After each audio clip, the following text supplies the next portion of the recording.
We'll go ahead and get started with our post-qualifying press conference here for Sunday's Hollywood Casino 400. We welcome Clint Bowyer, driver of the number 15, 5-Hour Energy, benefiting Avon Foundation for Women Toyota. Clint will qualify today third for Sunday's Hollywood Casino 400. Clint, talk a little bit about your qualifying run out there today. That was a lap. It's just unbelievable, the sensation of speed that you get, running that lap. We went for it.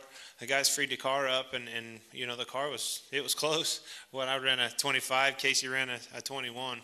Just extremely close lap times. But proud of everybody at MWR. All three cars qualified well, and I think that sets us up for hopefully obviously a good pit stall on pit road, and that goes a long ways towards track position all day long on Sunday. So it's going to be interesting to see how much it warms up tomorrow for practice, and then we know it's going to warm up again some more for Sunday. So we've all the practicing and the testing that we've done so far has been under cloudy and cold conditions. It's bound to get slicker and greasier, and hopefully that'll move the groove up a little bit so we can run. Everybody's going to be looking to the nationwide race and seeing how these double file restarts go and how that outside line comes in. If it ever does come in and we get the rubber burn in up there, I think that progressive bank is going to hold it up. Come on up here. Come on up, Mark.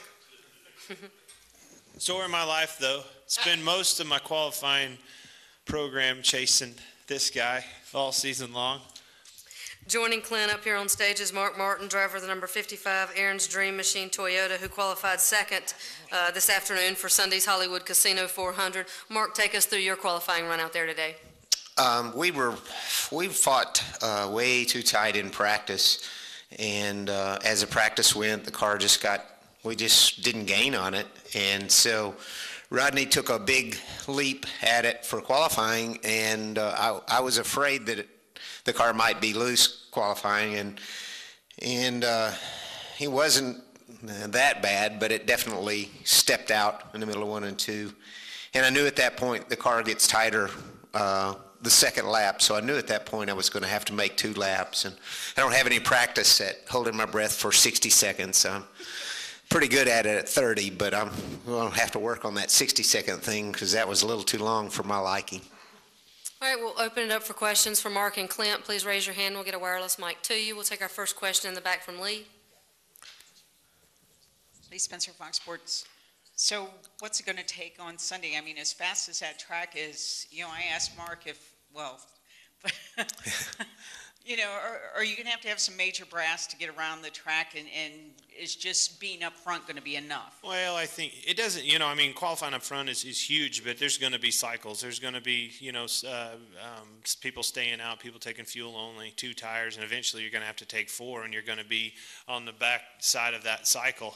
It's going to continue to cycle. You just got to be able to set yourself up to be there in the right track position at the end. So I think that the face of the race is going to change quite a bit, throughout the run, just like they have at Michigan's and places where we don't necessarily have to put 4 tires on every time. So it's definitely a strategy game. It's nerve-wracking as a driver because you think about the time everything's going good, you're comfortable with the cars you're around. You might even be leading and driving off from them, and everything's blue sky, and then all of a sudden you have to put 4 tires on. You find yourself 20th, and your car don't handle anymore, and they're getting away from you, and you're going backwards. So it's just it is nerve-wracking, but I think that's what you're going to see. There's a lot of unknowns with the racetrack as well, and like Clint said, we're going to be excited watching the nationwide race tomorrow. I think that the racetrack will come in. I think the middle groove will come in tomorrow, and when it does, nobody's run there, so it could be all new. It could be. There's a lot of questions. This racetrack is really taking a long time to come in. We tire tested for 2 days with 9 cars and barely got one little bitty tiny spot worked in, and it was still 2 seconds a lap slower than the track was today, if that tells you anything. So I never dreamed you'd see these kind of lap times. So the racetrack is going to throw us all a challenge, and we look forward to it. All right, we'll take our next question from Randy. Go ahead.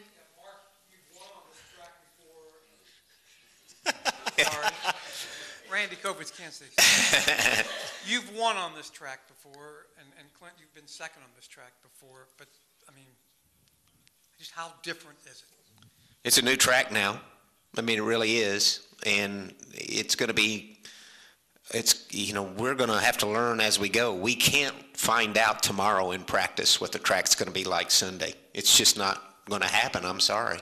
This racetrack is coming in very slowly, and I believe that I think it'll widen out and things will change quite a bit Saturday and Sunday. So they're hard to win no matter where you are, no matter what the circumstances are. Yeah, I mean, that's the thing. You just got to be able to adapt. I mean, the good teams, the good drivers can adapt to any situation. We got to be ready for that outside line. Everybody knows this is a progressive bank track now, and if it does burn in up there, that's going to mean probably a preferred line up there. So we're all kind of anxiously anticipating, hopefully that line coming in, and if it doesn't, it's going to be a battle on these restarts to get to the bottom and keep track position. The restarts are going to be crucial. All right, we'll take our next question in the back from Stan. Go ahead. Stan Creekmore with RPMtonight.com, and this is for both of you. Number one, how much do you think the speed will come down, or the track time, if you will, come down from qualifying so that you can breathe, Sure, hope it comes down a lot. Every single Yeah. lap. And then to follow that up, on a couple of rare occasions in the history of NASCAR, they've actually forced everybody up into the next lane by putting cones out and all. Would that be a helpful solution? Not this weekend, but it would have been great. But that won't. We're too deep into this thing now for that. But it'll come around, and by the way, the speeds will come down on the bottom groove, because I did some race runs and it gets slick and greasy. But all that may mean is, you may move up the racetrack and start getting that grip. And so I don't think anybody really knows. I think we're going to learn a lot tomorrow, only a little bit in practice, but a lot in the nationwide race. That's right. I mean, as you get 43 cars out there and you get to burning in that rubber, eventually it gets slick and you start tiptoeing up, moving up, inching up just a little bit more on the edge of that gray. Before you know it, you're up there and you got two grooves. So, I mean, that's how it happens. But, the cone deal, that's something that would have had to happen, Wednesday or something. But, yes, I was thinking the same thing. I don't know why they don't do it. Back in the old days in the short tracks, a promoter would do that. At the drop of a hat. You wouldn't care what they said. Yeah. You either did it or you put it back, or you put your car on a trailer and went home. That's how I grew up racing. Me too. Any other questions? Okay, we'll take another follow-up from Randy. Clint, you think you just got a little karma going here? I mean, winning last week and now coming home, and now you're Well, third. it's just good cars, good people and good cars and everything going good. Just hopefully we can keep it going. We stubbed our toe at Talladega and got ourselves behind, but we've been solid. We've done a good job of bouncing back. I mean, I was really worried at Talladega.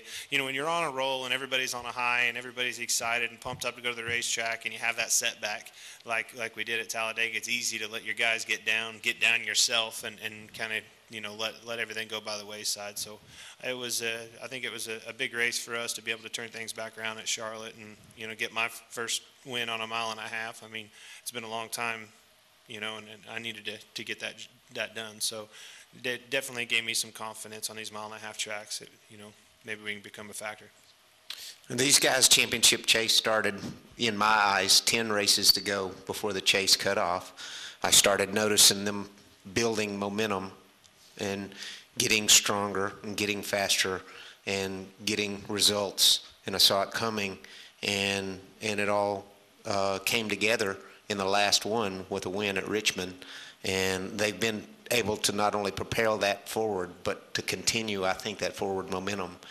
And if they're able to continue that, then there's no reason why they can't win the championship. So who knows? But I've seen it coming for quite a while. They've been building and getting stronger. Brand new race team, new working together, and so they've just been getting better.